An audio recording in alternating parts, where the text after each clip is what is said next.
Hello, everyone. Welcome to Laser Focus. This is the deep dive pop culture podcast from Nerdist. My name's Kyle Anderson. Thank you for listening. Happy New Year, everybody. This is the first episode of 2025. I hope you all had a lovely break if you got to be off from work and enjoyed your holiday season if you celebrated. And even if you didn't, generally, there are sales and things, and it's often very quiet around. If you had to travel a lot, that's on you, man. I'm just kidding. Anyway, um, first episode of the year, we have much to discuss. We are going to be talking about Creature Commandos, the effectively opening salvo of the new DCU, although not really, which we'll get into, as well as which is wrapping up this week. I will say ahead of time, if you haven't watched the finale, which should come out, I think, right as this episode comes out, watch the finale first, and then because we are going to get into spoilers, but. We're also going to talk about the Superman trailer, which came out, or teaser, I guess, technically, came out right before the end of the year. We didn't get a chance to do an episode about it or about anything like that. So we're going to do a whole kind of DCU kind of catch up. And joining me, as always, to talk about DC stuff is longtime Nerdist writer and just a knowledgeable dude about all things DC Comics. Welcome back to the show, Eric Diaz. How's it going, man? Pretty good. Thanks for having me. Of course, any old time. I will say, so Creature Commandos, initially when they announced it, it was like, okay, that's an interesting one. And then when they said it was, it's an animated series based on characters generally that people don't know that much about or realize that there's like a pretty heavy history of monsters in the DCU and Marvel for that matter. And then that it was going to be the first thing, I don't think that was initially the idea, but it just ended up that way. And I also was not 100% sure like what the show was going to be. We knew that James Gunn was writing every episode, but like we didn't know really what it was going to be like. And I think what we found is that it was basically the Suicide Squad, but with different characters for the most part. Yeah. It just feels like a continuation of that movie. Exactly what it is. It's exactly what it is. I mean, which is fine. He's good at that. Yeah, there's nothing the matter with it. I think that's fun. And I will say that I kind of, with the exception of Harley Quinn, who was a delight in the Suicide Squad, and Peacemaker, who obviously got his own show, there wasn't really anybody in the Suicide Squad that I was all that stoked about. Like, I think Idris Elba was good, but he had to be basically right down the line as a normal character. And I think, Ratcatcher 2 was a very sweet character, but you kind of have that in the form of the Creature Commandos. Nina Mazursky kind of fits that role a little bit as sort of like the young, naive one. And so, yeah, I think there was a lot there to really latch onto. And I will say that like there were characters that I didn't expect to care that much about that I was actually like, oh, wow, this is really interesting. I really like them. And yeah, so what did you think of Creature Commandos? Because you and I both watched this very quickly. Yes, we watched it really quickly. They're also really short, so they're really short. Easy. It was pretty easy to binge them. Yeah, I think the first two episodes I was like, this is all right, and then I think around the third episode I'm like, oh wait, is this really good? Like when we started getting into GI Robot's backstory, and then we started getting into like Nina's backstory, like basically every episode, the structure is it's a flashback to who they are and what they're doing. Weasel's backstory was particularly heartbreaking. I thought it was really good. I mean, it is kind of like, I kind of hope this is the last version of this thing we get from James Gunn, which is a bunch of misfits are thrown together and have to go on a mission. He's really good at it, but like, I'm ready to see something else from him, which I think Superman is going to be, frankly, but he is good at it, and it's enjoyable. It's very enjoyable. I love the Bride on this show. I think she's pretty fantastic. I think Frankenstein is, he's awful, but incredibly well written and acted by David Harbour. So it's a good show. I think some people are complaining about how short it is, but I kind of find it breezy. Like, I kind of like that it's in and out. You know what I mean? Like, I don't know that I need this show to be like 45 minutes long per episode. No, I think we get what we need out of it. It's also like the action is so frenetic and so violent, but so like really fast and frenetic. And every episode has at least one kind of big action sequence in it. And yeah, I think it would kind of lose its luster if it hung around too long. Like you can watch all 7 episodes in, a sitting basically, or like maybe And a couple of split over a couple hours. nights. Yeah. Yeah. Less Um, time than and watching it's probably an extended edition of The Lord of the Rings, any of them. Yeah, I You think can you're watch probably the whole right. Like show. it's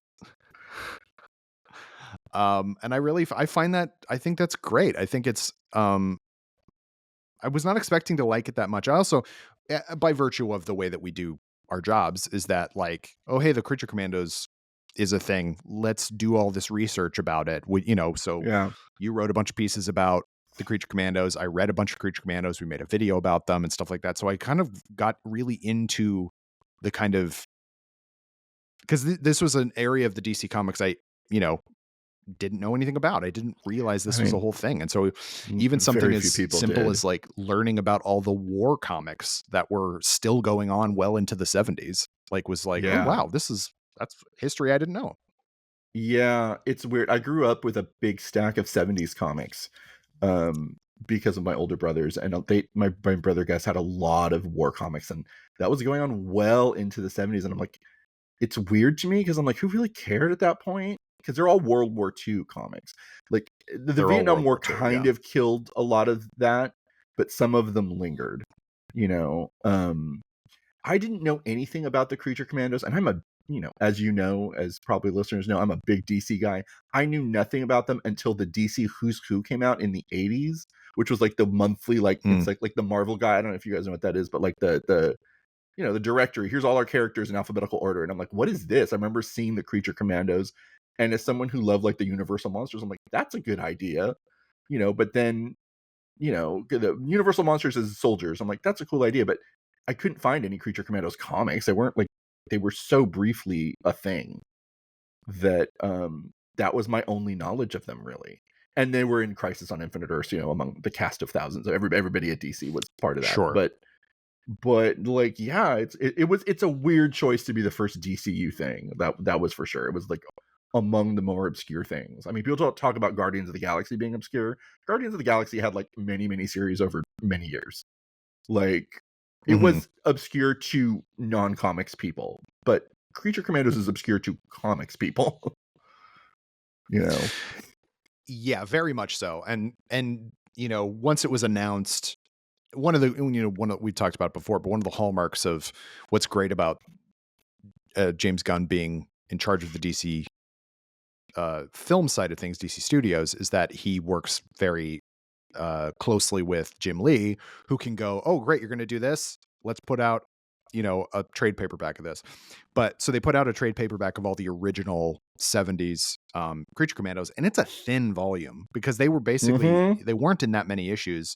It was kind of toward the end, and it was, I can't remember off the top of my head. It was one of those like, they didn't have their own magazine. It was like part of Star Spangled War Adventures or something like that. Yeah, those things were all like that. There was a bunch of DC war books that would rotate like features, and like for a while Creature Commandos had it, and GI Robot, whatever, like it was a separate thing at the time. Like they would just kind of like, oh, let's see what works. Let's see what makes this book, especially by the 80s when war comics were really not selling anymore and they needed to like zhuzh it up.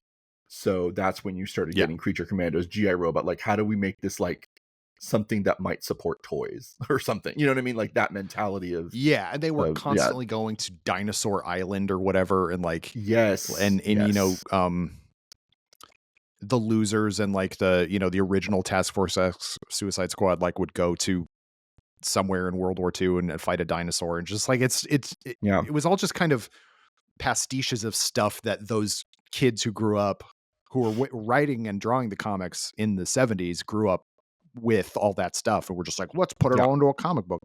Because it's something that we don't really have nowadays in the big two, which is that there would just be, there was like Marvel had it as well, where they would just be like a weird book that would just be like, all right, we'll have like a mini series, and if these characters end up clicking with people, they can spin off. And that Marvel did that a lot. Ghost Rider, Morbius, they all kind of had their starts in these kind of smaller books, just to see if people like them. Even Doctor Strange was initially part of Strange Journey Tales. into No, Strange Strange Tales. Tales. Yeah, Doctor of course. Strange was Strange Tales. Strange Tales. Thor was Journey into Mystery, which very quickly just That's got right. retitled to Thor. That's sort of that was what they did. They were tryout, but DC did it a lot.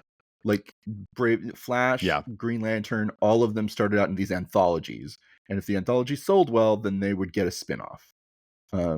That was like pretty much everything. Justice League, Teen Titans, all started off in these like tryout books, and that sort of extended into the 80s with the Creature Command. Like by that point, it was like these old war titles that were dying. Like, oh, let's see if this saves it, or let's see if this works. And Creature Commandos didn't last long, but apparently James Gunn liked it. Yeah. But even like Swamp Thing started in House of Secrets, and Yep. Had that one issue in House of Secrets that everybody really liked. But that's, I think, when you look at who was in charge back then, like Len Wein was a big, and basically J.M. DeMatteis just came up and was just like, I have this weird idea. What if like you said, what if the Universal monsters fought in World War II? And Ween was just like, great, I think that sounds weird, let's do it. Like it was a time when there was kind of no rules, as they didn't want to mess with Superman and Batman too much, but they could just do other stuff because like there wasn't like, and I think nowadays there isn't like that one book that is just like the catch-all book that you can subscribe to. Now it is individual miniseries. It's which that, is fine, and it's but also, it kind of loses the luster a little bit. Yeah, it's that, and there used to be like Superman family and Batman family, and that was where you would read stories about Batgirl and Robin and all these characters. Now those characters just have their own titles. Like there's not like this, anthology book that carries all of these like ancillary characters around. It just doesn't exist anymore. But I kind of miss it. I've been going back and reading. I don't know it will work. No, I completely agree. Sorry to interrupt. I was just going to say I went back and I'm reading the Neil Adams, Denny O'Neil Batman stuff, and a lot of that was the main or like a feature in Detective Comics, and there would be the backup Batgirl story at the end of it. So they weren't even long enough stories most of the time. Some of them were full issues to like take up the entire issue of Detective Comics, and like those are some of the best and most like revered Batman stories ever. So like I think that is really interesting. And now the fact that Action Comics and Detective Comics are still going, but they're largely just sort of family books, I think is really strange. I kind of can't wrap my head around it. It's weird. It's weird that but that's the approach they're taking. Yeah, and have forever. You know this because you and I have talked about it, but like I'm going and reading the John Byrne Superman run from post Crisis, and the fact that there were 3 or 4 different Superman books all going at once, obviously that would be the precursor to the Triangle era, but and that they were all kind of like, they would sometimes reference stuff that was happening, but they would all come out within weeks of each other, but they weren't a continuing story necessarily. Like that kind of stuff is not like, originally. this is so weird. Like, I don't get it. Yeah, not originally. Very quickly though, after John Byrne left, that's kind of what it became.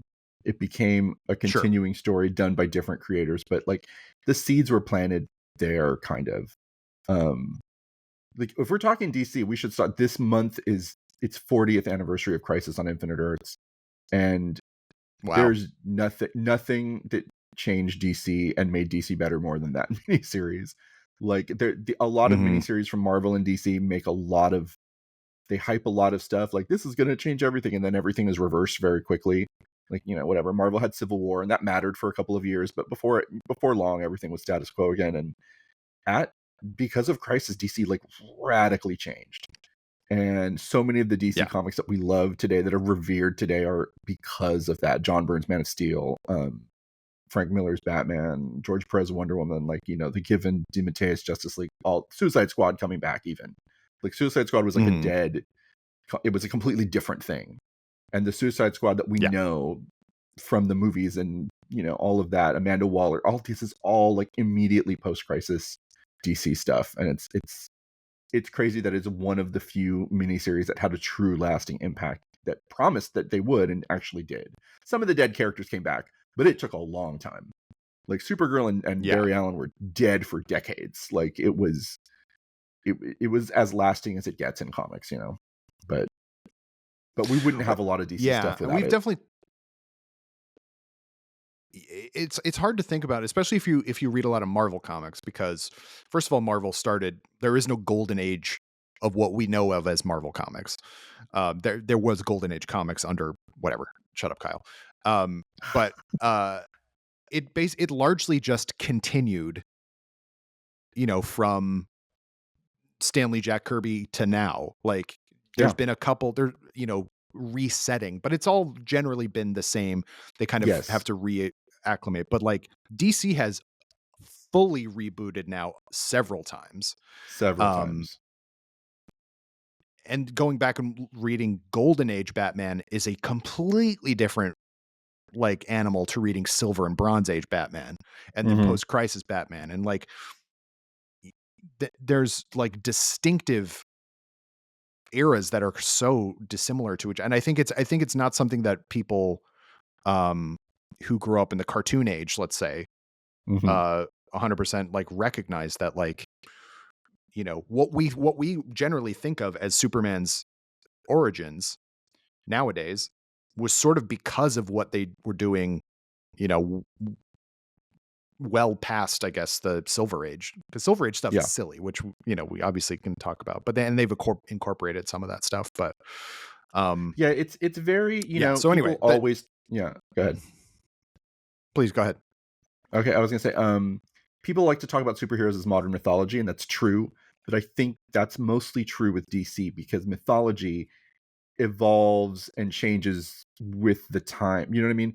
Who tells it makes a difference. Marvel it's largely those characters for since 1961. Like that's the history of Fantastic Four and Spider-Man. The Spider-Man that you pick up today, those adventures and that character happened, to from the 60s happened to the character you're reading about in 2025. It's and Right. it's largely the same character. Like pop culture references might be updated, but like Stan Lee's Spider-Man is still the modern Spider-Man. That Stan Lee's Fantastic Four, they're still those characters, you know what I mean? In a way that the DC characters aren't. It really is mythology in the way that it like just organically evolves for whatever era it's being told in a way that Marvel doesn't. And I like that they're different. Like I like that there's a consistency to Marvel in that way that like you're just picking up the story that's been going on. It's like, Days of Our Lives. It's been going on for 60 years and it's just you're entering into this story that's been going on forever. DC's not like that. DC is a very, No. very different animal in that way. Which I do enjoy. It's frustrating sometimes as a DC fan though, because the continuity at some point just stops making sense. You don't know what happened. Like, Yeah. they'll refer to something in the past that you're like, wait, that didn't happen 2 years ago. 2 years ago, you said that was no longer canon, and now someone is coming in and saying it is. And that's a little frustrating and annoying, but I also admire it in a way. Yeah, and I think that kind of leads nicely into something that we can talk about directly with Creature Commandos, is that I think there's a lot of, especially online, there's a lot of, okay, James Gunn, what is and isn't canon? And I think, Yeah. so basically he says some stuff from the old DCEU might be canon. And until we either confirm it or deny it from now on, from Creature Commandos forward, it's like Schrodinger's canon, basically. It could be or it Yeah. couldn't be. And so that's how you get, like, in the very first episode, Amanda Waller talks to Rick Flag Sr., and they discuss both what happens in the Suicide Squad, being, the death of Rick Flag Jr., at the hands of Peacemaker, and then also stuff that happened in Peacemaker about Amanda Waller getting like sold out by your daughter and stuff.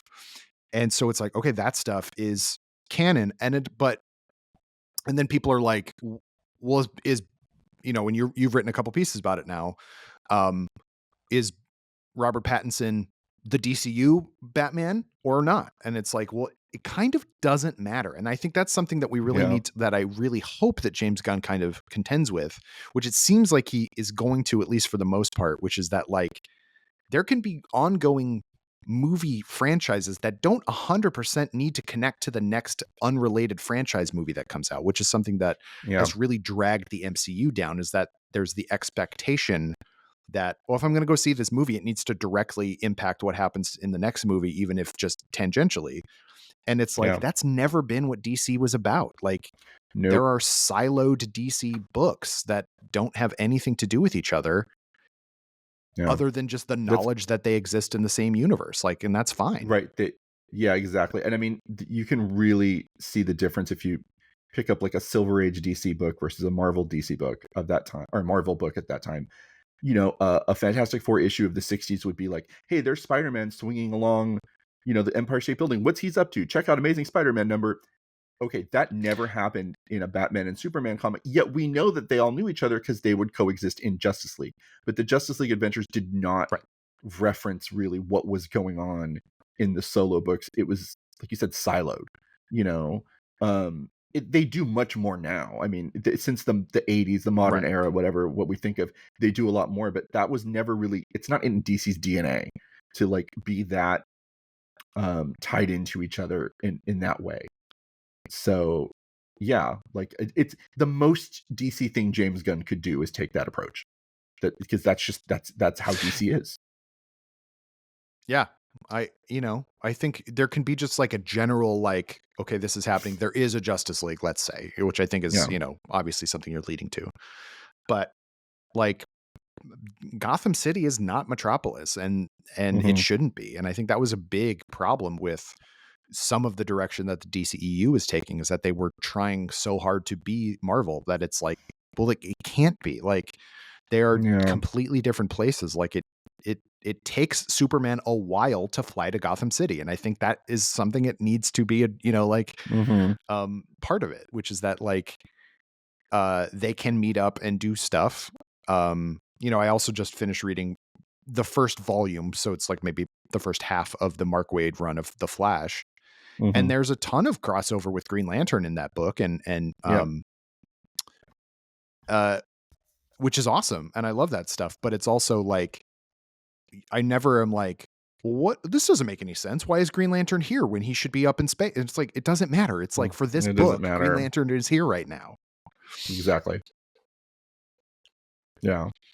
And And so Mark Waid's that's what Flash I'm was a kind of perfect hoping example. happens. Yeah, Mark Waid's Flash is a perfect example Yeah, of please. building on continuity, yet doing its own, like, because very much all those old Flash stories mattered, but they also could ignore them too if they felt, you know what I mean? Like, they weren't like, Right. all right, if we want to change this thing that happened to Barry Allen, we can, because it's Wally's story now. Like, and I do think that's what James Gunn's going to do. I mean, he's a bigger DC fan than a Marvel fan growing up. He said so.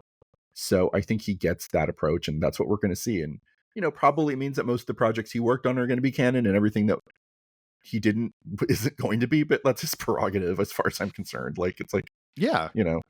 he gets to do that. Well, I also think it's just the benefit of him having worked on projects with kind of like the weirdo lesser characters. Like, Yeah. they can remain. It doesn't change the fabric of what DC Comics are if Peacemaker is still the same Peacemaker, and fucking Right. like Frankenstein is there. It doesn't fundamentally change anything. Right. But the one thing that we'll obviously see, it's like Harley is the biggest character that he worked on. Yes, and he's And very good it's friends with Margot possible that Robbie. it could be Margot Robbie because she's great, but also it could not be. And who even knows what's going to happen with Batman? I am much more concerned right now about what is he doing with Superman, Oh yeah. and getting that aspect of it correct, and like the Lanterns show, and like, obviously Batman is my number one. We've talked about it before, but I am very excited to let the rest of the DC universe like kind of breathe a little bit before we worry too much about Batman. However, Creature Commandos confirms that Batman is not only Mm-hmm. in current, iteration, he's a going concern and has been beforehand. So I think that's a cool wrinkle that we've seen that in the Dr. Phosphorus flashback. Yeah, the Dr. Phosphorus flashback really shows that, like, oh yeah, Batman's around and has been around for some time. Yeah. I mean, people are kind of already, the internet's going to internet. People are already like, oh, this Batman is showing that it's definitely going to be this actor or that actor because he's built like a like a tank. I'm like, they're not going to be beholden to that. Like, it's animation. No. Like, like, it doesn't matter. Like, when you're doing animation, like, the Clone Wars animated series is canon. That's not what Christopher Lee looks like. You know what I mean? Like, Right. Yeah, it's, you exactly. know what I mean? Like, it's like, we're not, all we know is that there's a Batman and he has the basic Batman silhouette. Like, that's all they, we don't, they're not beholden Yeah. to him being like that big or whatever, but people love to, people are already saying, they're like, it's going to be that guy from Reacher, because that Reacher guy, Alan Ritchson, is the only guy who's built like that. And I'm like, who can be Batman? I'm like, no, he's not. And he might not even be built like that. Like, it's not, people are getting a little It's crazy. literally a 2-second shot It's a of Batman 2-second standing shot, still. And then we got more stuff. Like, we got Wonder Woman in, there's the episode that gave us like the flash forwards, like the nightmare sequence from Cersei. And I'm like, well, that's telling us Wonder Woman exists, and Starfire and a bunch of other characters, but again, they may not look exactly like that. That's just, letting us know that that's a thing.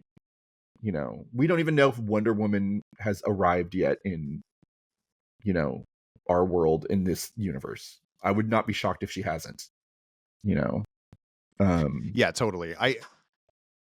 I find it kind of silly, actually, and you're missing the point of, and I understand that so much of this is just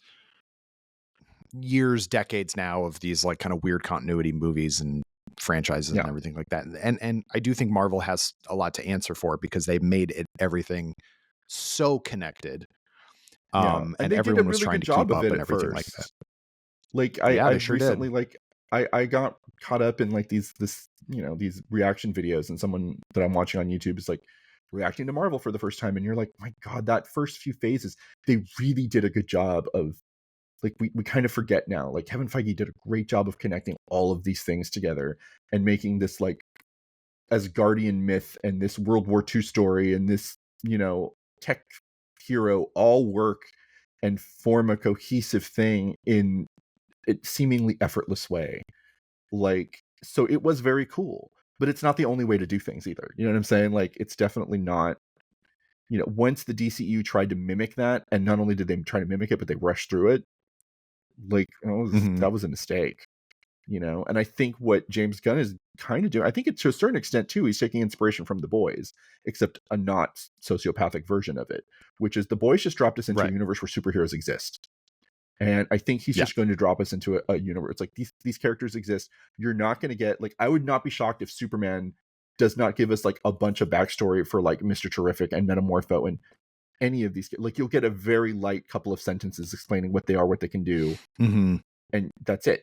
I bet you anything. You know what I mean? Like, this is Mr. Terrific. What's his power? Yeah. He's really, really smart. That's it. We don't need to. If he gets a project, if he gets like a, if he clicks and he gets a HBO series, then we'll get all that, probably. But I don't think we're going to get it in Superman. And you don't need to. Like, it's just, again, it's like a universe where superheroes already exist. Justice League Unlimited and, the animated did that too. There was just these characters, when they started Justice League, it was like, okay, there's Superman and Batman. They had shows, but they just introduced everybody else as if they were already there. And that's fine. I think we can all agree that Black Adam is not a good movie. No. But the one thing that I really liked about it is that the JSA just were there. They were just there. Yes. And it was They were like, just there. okay, now Hawkman and Dr. Fate and Adam and whatever what was her name? Cyclone? I don't really remember. Are just going to show up and try to deal with this unknown person or whatever. Yeah. I liked that, because it's like, we didn't spend a ton of time with any of those people, and I think it was handled badly otherwise, but I think in general, like, that I agree. Like, that's what it should be. The movie Superman is about Superman. But the fact that Green Lantern and Mr. Terrific and Hawkgirl are there makes it seem like it isn't that out of the ordinary for someone like Superman to show up. What it will be out of the ordinary is who Superman is. And that's great. Like, that's some good stuff. Yeah. And I mean, I think the trailer really sold that. I mean, the trailer, or the teaser, I should say, but like, just with images and flashes of like what this is going to be, I think was very reassuring to, I think, fans. I mean, just Crypto alone. Yeah. Once Crypto shows up in that trailer, I'm like, this movie's going to make $1 billion off that dog, like just the dog. Yeah. Like it's. I love this like kind of positive energy that it has. Whether it's a rebuke of Zack Snyder or not, like I don't even care at this point. Like this is just a Superman that I want. Well, it's So it's what Superman ought to be, like, in my yeah, opinion. Like, I'm really tired of the angry, I think Injustice has a lot to answer for, because that was basically, and yes, not it alone, but like, super lord, and like the fact that Superman goes evil so quickly and everything like that. And Superman, if he were a bad guy, would be really terrible. But here's the thing, he's not, because he's Superman. And like, all of that kind of weird speculative, like, well, the real person who would be Superman, he would be megalomaniacal. It's like, no, he's not. And maybe, he's but that's not the a purpose of Superman. Like maybe the real version would be right, Homelander, and that sucks. But we don't look to these stories necessarily for that. Like it's meant to be inspiration. It's meant to right. guide us to our better selves. As much as comic books can. So it doesn't matter whether he'd really be like that. Like, and that's fine. There's stories that you can tell. I'm tired of that story. Like, and it's been done well. I mean, I think The Boys does it well. I think The Invincible does it Sure. well with Omni-Man. It's just because of all of that, I am very, very ready for a Superman who just does good to help people because he can. Because he's the only one Yeah. who can on the level that he can. Like I feel like culturally we need it for a lot of reasons, but that's one of them. Well, and So we've seen plenty of attempts at, I saw something, I watched a video recently about how the Dark Knight trilogy has a lot, is to blame for a lot of this stuff, because it was I like saw that. I didn't see the it video. I saw it shared, but so you watched it? it's pretty good. I enjoyed it. And it doesn't hurt that I just 100% agree with what the guy says, but Yeah. and he basically is, on the side of the Batman is the best version of Batman on screen. I will still contend, Mm-hmm. like, The Dark Knight is a really good crime movie. I'm not going to Mm. take it away. It's not like a bad movie or anything like that. But Yeah. as a movie about Batman and about Batman's kind of whole thing, like, it's not good. The Batman gets it so much more, in the book. But anyway, the point being that, like, Christopher Nolan's take was so grounded, at almost to the point of apologizing for even being a Batman movie at times, it feels like, that that's what they felt like they just needed to do going forward. And like, you know, trying to make Superman feel like Batman is not what I want out of the character. And I think it might be time to, No. like, let Superman just be Superman. And the fact that that Yeah. trailer has blue skies in Metropolis, like, Mm-hmm. um, it's daytime the whole time. Like, stuff Yeah. like that, I think, is really great. Um, Crypto, yeah, like, that is something you'd never see. And just like, um, Yeah. we Crypto obviously was don't know deemed what the too whole silly for the comics in the 80s. Like to see Crypto in a movie now, yeah, especially for me, I'm like, I love it, but it's like I remember when Crypto had to be removed because he was too silly for even comics, and that he's like yeah, triumphantly here and people love it gives me warm fuzzies. yeah. I think there's room for all of it. I think Mhm. that's what is giving me the most hope. And it has, like, the moment of the kid, and wherever the kid is in some war-torn area, like, using the idea and the Yeah. symbol of Superman to, like, give hope to people. I just think that's the whole ethos of Superman, and why he's so uh why, if you're going to do Superman, I am so over. When I was in high school, I'm sure I've talked about this before. I was very like, all Batman, Superman is lame. Um, and it had nothing to do with, like, the Frank Miller, like, oh, he's a Boy Scout, he's a shill for the government. Like, it was never about that. It was just like, oh, he's such a, he's too powerful and all this stuff. And now as a grown up, I'm like, just give me Superman. Like, just give me that, Right. somebody who is just good, who was Yeah. from somewhere else, but raised in a way that is like, I am going to use what I have been given to make the world better. And I don't expect payment in return. Like, there's just something so refreshing about that in a Yes. time when everyone is just out for themselves all the time. Yes, exactly. I mean, like, it couldn't be more well timed. The Superman movie needs to happen now because, again, we live in a world where literally everybody's just for themselves, and it's about what do I get out of it, and like, we need that, even if it's just a story. You know what I mean? And hopefully, it will inspire people. But like, everything about that looks great, and it looks completely different from anything James Gunn has done. You know, because like I said, like we talked about when we started talking about Creature Commandos, as good as Creature Commandos is, it's very much James Gunn's wheelhouse. You know, it's a bunch of even snarky, scenes mostly of snarky people, you know, misfits, outsiders who don't like each other, and then they kind of like each other, and he does it well. But like, Superman isn't that, you know. So I'm curious to see how he's going to pull it off. But I think he will, because he's never done anything that I've hated. You know, like, I like some things more than others, but like he's so talented. You know, like, this is a guy who gets character and character beats very, very well. You know, so yeah, I trust him. You know, but I mean, Creature Commandos, at the end of the day, like, as much as it is like those other things, it's done so well that I'm like, I can't disparage it. It's too good.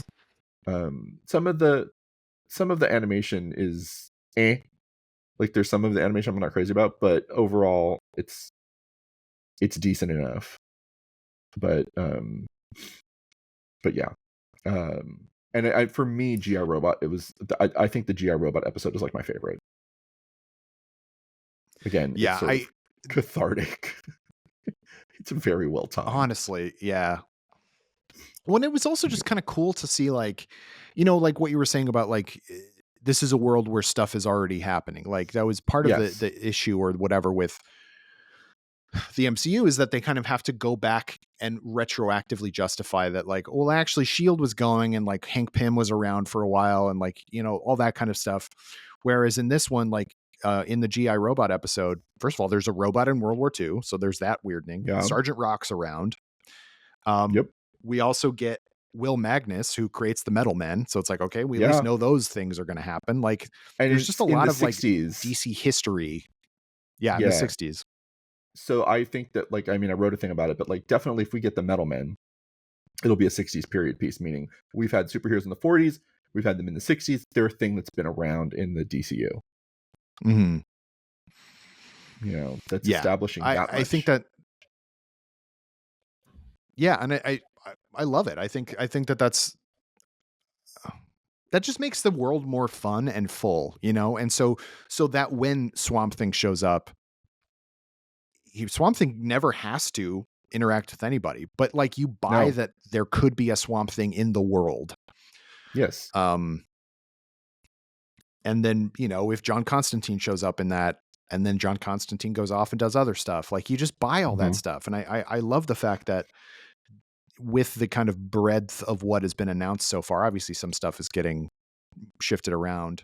Oh, obviously we can also talk about, speaking of stuff getting shifted around. I know this is not a direct thing. We haven't talked about Creature Commandos nearly enough. Let's run down a few things before I get into my next topic. Sorry, changing things around. Creature Commandos, I think, is super fun. The finale sets up. First of all, it kills off Nina Mazursky, which I thought was a big gut punch. I think she was the most sympathetic character by far. Yeah, that one hurt. Yeah, I was also going like, okay, like, GI Robot is going to get rebuilt. Weasel didn't die, like stuff like that. I'm like, well, who's actually gonna? And I think she's the only one who would have died that actually would have made a difference. You know what I mean? Like, it would have given anybody that kind of moment. So I'll be interested to hear if they ever talk about like why they decided Nina was the one. She's very different than in the comics too. But it ultimately doesn't matter. But at the end of that, we get to see that King Shark is still in prison and he could be involved. And I was like, oh, that's fun. Like, cool. No, that'll be fun. But I do really like, And I like the fact that they have gone out of their way to be like, who could theoretically play any of these characters in live action also? So if, and obviously Frankenstein's monster is a big monster, but like, uh, actually they all are. It doesn't actually matter all that much. But like, Indira Varma as the bride is really good. I think Alan She's Tudyk, great. and actually in the flashback, he looks exactly like Alan Tudyk, which is great. I'm glad they did that, even though like he will never be on screen. But like Dr. Phosphorus could be in live action, and I just think I think the fact that You that's never on the know. table Dr. is like Phosphorus really really fun. Dr. Phosphorus could show up. Like, I don't think there'll be like a Dr. Phosphorus Sure. movie, but I could see like a Batman Brave and the Bold cold open where he's fighting him or something. You know what I mean? Like, Yeah. they might. That's not entirely off base. That's purposeful that he looks like Alan Tudyk, because you never know. Yep. And why not? Yeah. So, and we already know Frank Grillo is going to be in Peacemaker season 2. So like there's that aspect of it. He's in Superman too.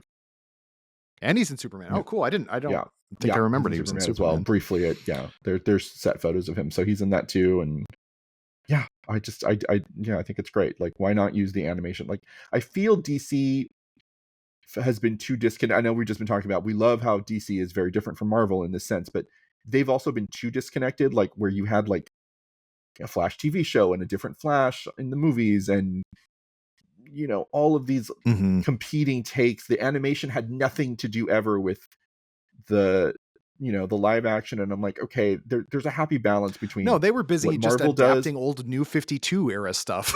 Like, yes, they were doing that, and it was just like a weird disconnect. It's like, I wouldn't mind a little cohesion between the animation, the television. Like, I'm okay with that.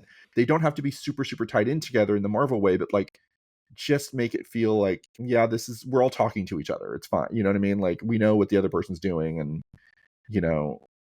I think it probably would help those animated movies, because like, at this point, the animated movies have like covered every major like DC story that they have, pretty much can. So like, why not start doing stuff that takes place within Gunn's DCU? Like, characters that may never get a movie. I mean, how many characters will probably never get? There's so many weird characters, some of which deserve a spotlight, not just as like Creature Command. Like, I just did a piece about it. Like, okay, there's some monster characters at DC that really could fit into Creature Commandos, but some that are like, no, this should have their own show. The Demon Etrigan should have like an animated show of his own. Would love it. Like, some of those characters have enough juice to carry more than like a supporting cast member. You know what I'm saying?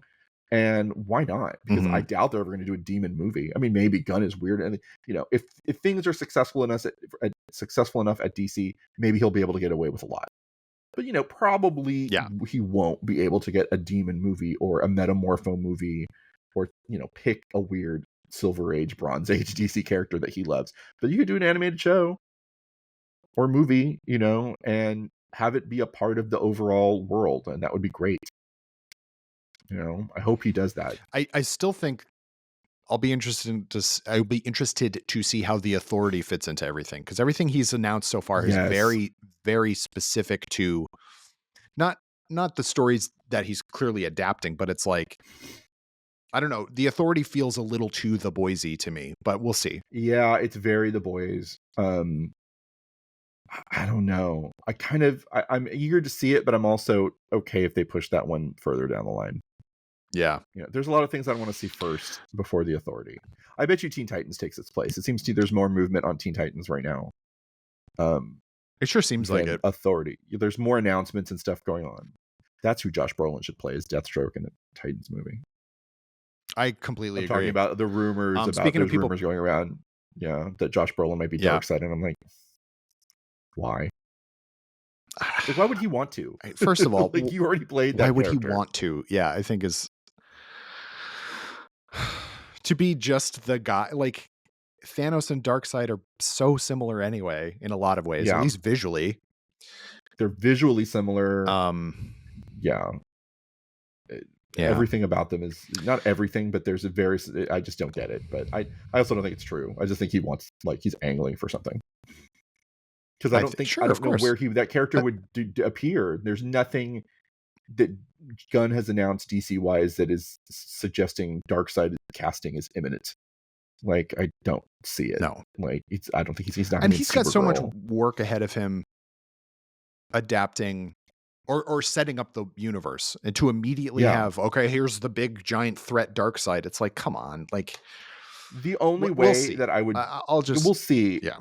Yeah. The only way I would do Darkseid, I don't think I would make Darkseid the big bad of some overarching story because it's way too Thanos.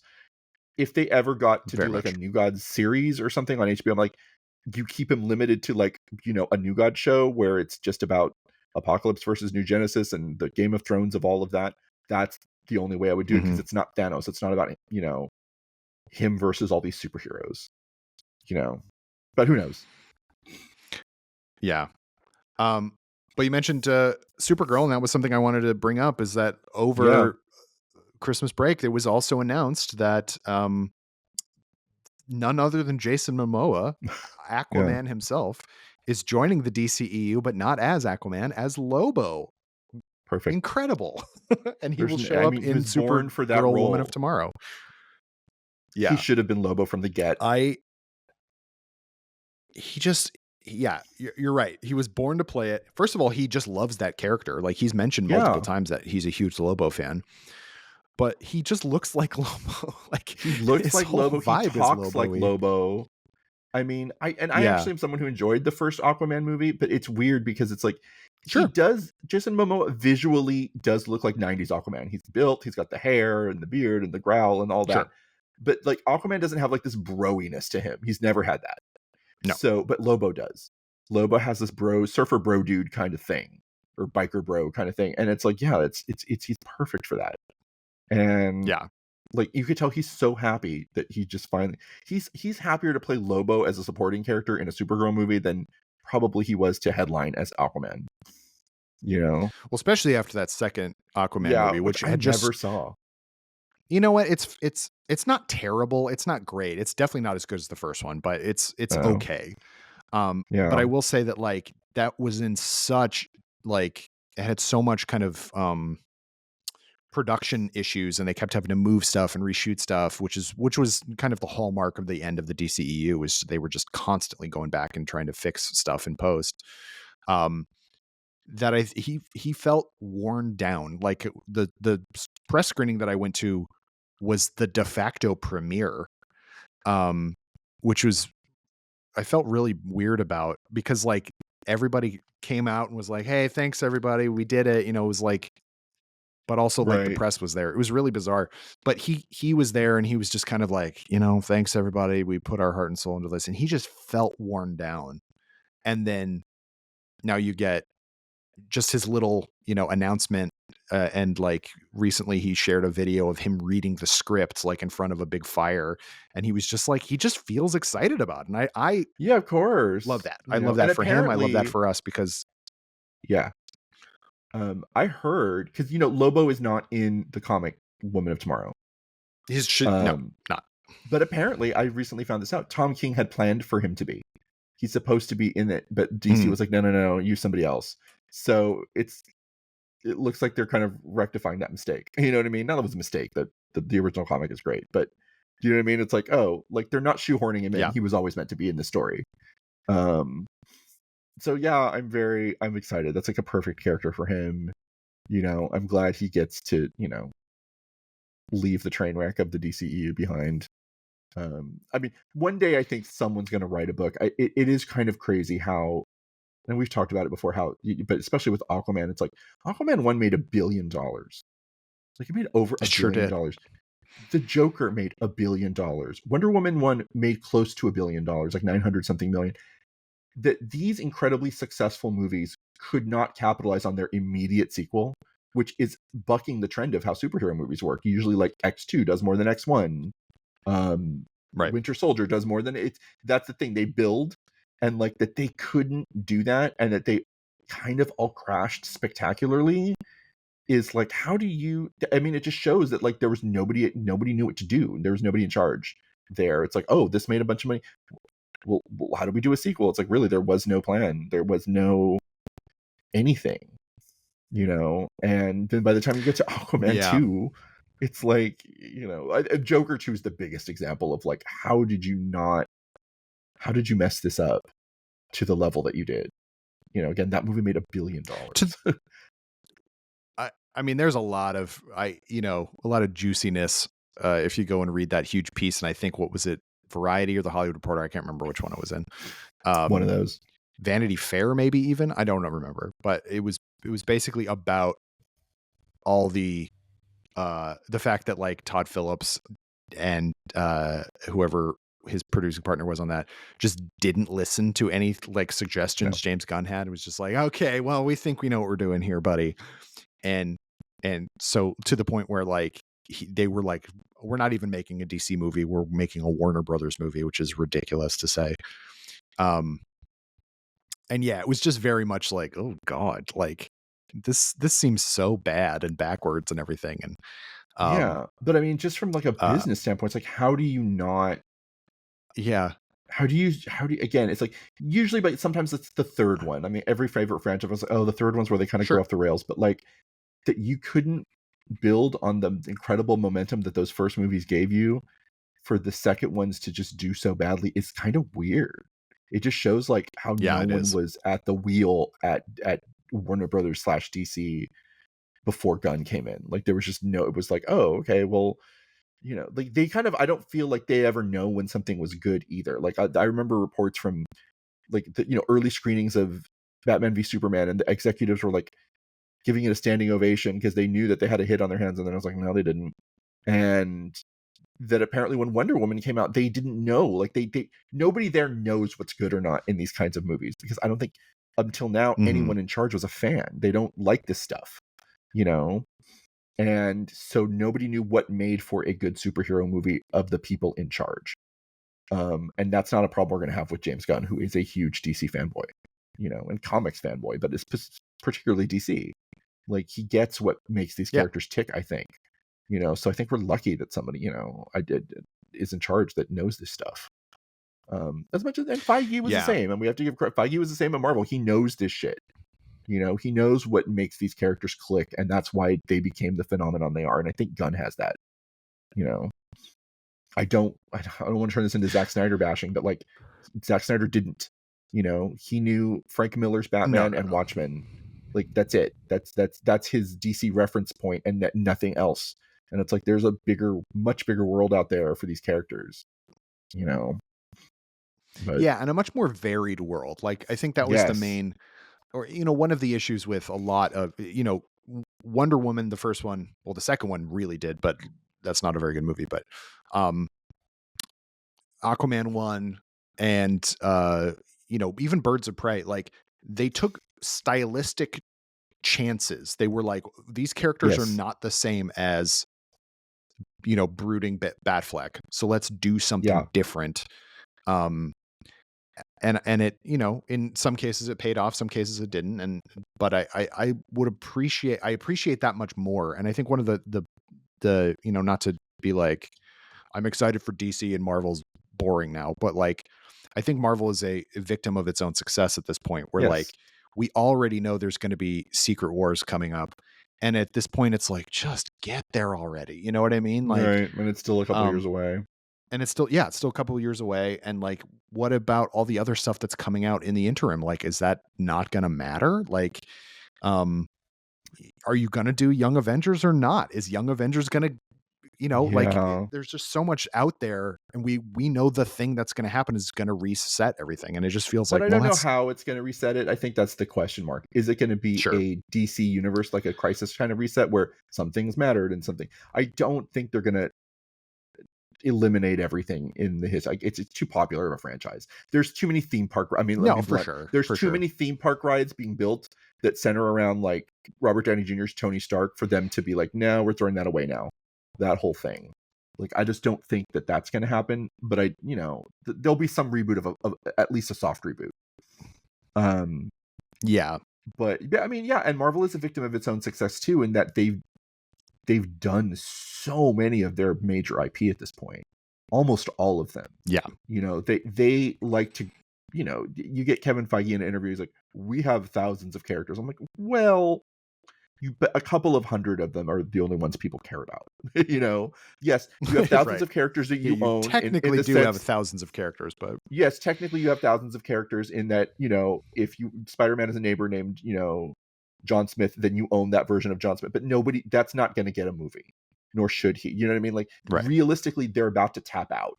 We're getting into reboots of things, which is like reboots of X-Men, reboots of like that's where they're going now, because they, maybe you'll get Alpha Flight or something like that, but like not, they're running out of them. And for DC, they have the opposite problem. It's like they've never done a lot of these characters. Many DC characters have never seen the light of day in live action, or some of them even animation. Like, yeah, they're in a position right now to ascend in a way that Marvel isn't. They could pull out, for all we know, Metal Men is the next Guardians of the Galaxy, something weird like that. Yeah. The Terrifics, which I think is something that's going to happen, just because I think so. There's you have Mr. Terrific, you have Metamorpho, there's rumors of Plastic Man. That's 3 of the 4 characters in that, and it feels deliberate that that's something that they're going to try to set up. And it's a comic almost nobody knows, but because nobody knows that, you can kind of do whatever you want and not make anyone mad. There will be no angry YouTube videos about how they're ruining the Terrifics because nobody cares. Right. Like, there'll be someone, but like almost no one will be mad about it. It's no one's childhood, Right. So they're in a much stronger position right now than Marvel is, I think, in terms of like meeting expectations. Yeah, but we'll see. I'm very curious, what Creature Commandos will bring in terms of other animated stuff. Mm-hmm. Like, now that this has been successful, like we're getting a second season. Yes. But what other animated shows are they, now that this has worked, this has clicked? Like, what other like B-listers are going to get the James Gunn animated treatment? Because certainly, I'm sure if this is as successful for Max as they're saying it is, they're going to want more. Absolutely. And I'm like, are we going to get, like, again, the Metal Men seems like a no-brainer. But it could be other things. I mean, I actually, I'm rooting more than anything for the Legion of Superheroes to get the James Gunn treatment. Like, that is something I desperately love, because they've been neglected by DC Comics for a long time now. They were once one of DC's biggest I mean, it seems weird now, but for much of the 70s and 80s, they were DC's like second or biggest seller. And they're very X-Men. It's a very X-Men concept. And there's a silliness to it that Gunn would have a blast with. Like, I could see James Gunn doing a very fun show that has gravitas and like weight to it about people with names like Colossal Boy and Cosmic Boy. Like, he would keep the names. He would not try to make them cool. He would not try to give them, like, there was a period in the 90s when they rebooted Legion the first time, and they all kind of got rid of the goofy names. So Lightning Lad became Livewire, and everybody, Light Last became Gossamer. Everybody got like X-Men names. And I could see him being like, no, like, they're going to have their cheesy names and you're going to care. Like, I'm going to make you care about them. And that to me seems like, I mean, it could be live action, but it just seems like perfect fodder for like an animated show that could tie into Superman, because it could be like, oh, these are his boyhood friends. Like, from when he was a teenager, he would journey with Crypto out into, the future. And these are like, it could be canon to Superman, and it would be a blast. Like, that's something I could see him do that certainly the old DCU would have never done. No, absolutely not. So like, to me, Creature Commandos is the most exciting thing about it is everything it can bring forth that's similar. Mm-hmm. Yeah. And I had a great time with Creature Commandos. I think, like, GI Robot and Weasel and Nina, for that matter, really broke my heart. Yes. I think the Weasel episode, we have to talk about the Weasel episode, because it was absolutely heartbreaking. Like, it's just like, we kind of knew that, like, he wasn't going to be like he killed 27 children. I'm like, they're not gonna, there's got to be more to it. Yeah. But like, how they did it, was so tragic. I was a little, I think on some level it would have been fun what if he just did kill something? What if we just liked this creature who just killed people and didn't know, but like, it was so well done. And shout out to Sean Gunn, who created a whole character out of like grunts and growls, like, you know, Yeah. and gave him like, I mean, he doesn't say anything. We don't really even know what he is, you know, like he just appears. This is creature that appears out of the forest, you know. Great work. Yeah. But I am glad that Dr. Phosphorus was not the human. They gave him a tragic backstory, but also he's an evil bastard after that accident. Like he kills kids, you know. Like I was like, I hope one of them is actually bad. Like I hope one of these, because like the bride isn't really bad, Nina isn't bad, Weasel isn't bad, GI Robot kills Nazis. None of these monsters were really monsters, except Dr. Phosphorus is. And Dr. Phosphorus is responsible for the gnarliest like deaths in the episodes. Gnarly. Like he melts through, and like he in his flashback episode when he like trudges his way after over to Rupert Thorne's house, like the guard at the door, he grabs him by the face and pulls his face off, and it's just like, geez, like, and like, you know, holds the thug by the ankles over over a off a building, and then just melts through the ankles, and like, oh man, it's so, and it's very James Gunn. James Gunn is very like, he wears his heart on his sleeve, but also he loves like gross shit. You know what I mean? Like nasty, gnarly, he's a trauma horror guy. Stuff. Like he's a trauma guy. Yeah. But like he's very sentimental and sweet and loves all of that. And but also he will totally go for the grossest thing, which I love. Like I love that he can do both of those things. I also love, and it's been going around on the internet. I've seen a lot of people share it on Instagram and stuff, but I think it's I think it might be in episode 3, but 3 or 4 maybe, I don't remember. But there's a big battle in the streets, and a tank comes driving toward Dr. Phosphorus, and he like lifts up 2 middle fingers and just he gives the 2 middle fingers, and the tank goes around him because he just melts his way through it, and his middle fingers go through the guy's faces in the tank. Like it's just perfect. It's so over the top. And would have been really hard to pull off in live action. Like you could have done it, but in animation, it's like, it's so easy and good. It's so fluid. Yeah. That's really great. I love Dr. Fox. I mean, Alan Tudyk deserves an award of some kind just for his body of work. Like this guy's voice is in everything, and he's great in everything. And like, give him something. But yeah, he's fantastic. But I do, like I said, I like that they don't really redeem him. Like he's kind of becomes like, at first he becomes kind of an evil bastard after that accident, and I kind of like that one of them deserved to be in jail. You know? Yes, absolutely. Yeah, he's a murderer and a drug dealer. He's a murderer and a drug dealer. He killed kids. Like I could be like, yeah, those mobsters who did that to you deserve to die, but like you did kill their little kids. It's like, that's not right. Like you are a monster now. And I loved his fight in the early episode. He had just had this wonderful like fight with Rick Flag to get the button away from him, and it's just like it's not like a spectacular anime fight. It's just like 2 people beating each other up, and I loved it. Like, you know, it was again super James Gunn, and that was in the first 2 episodes, which I wasn't like crazy about, but I was like, okay, I like this.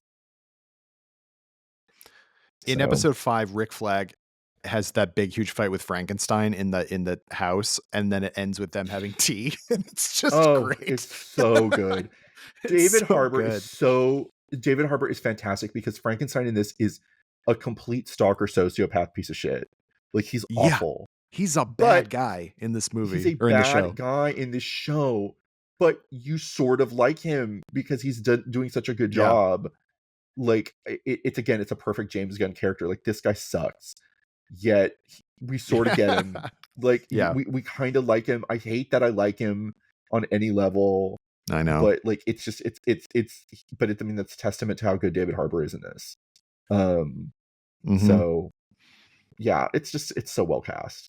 And it's very different from the Frankenstein in the DC comics. Like it's kind of a different character.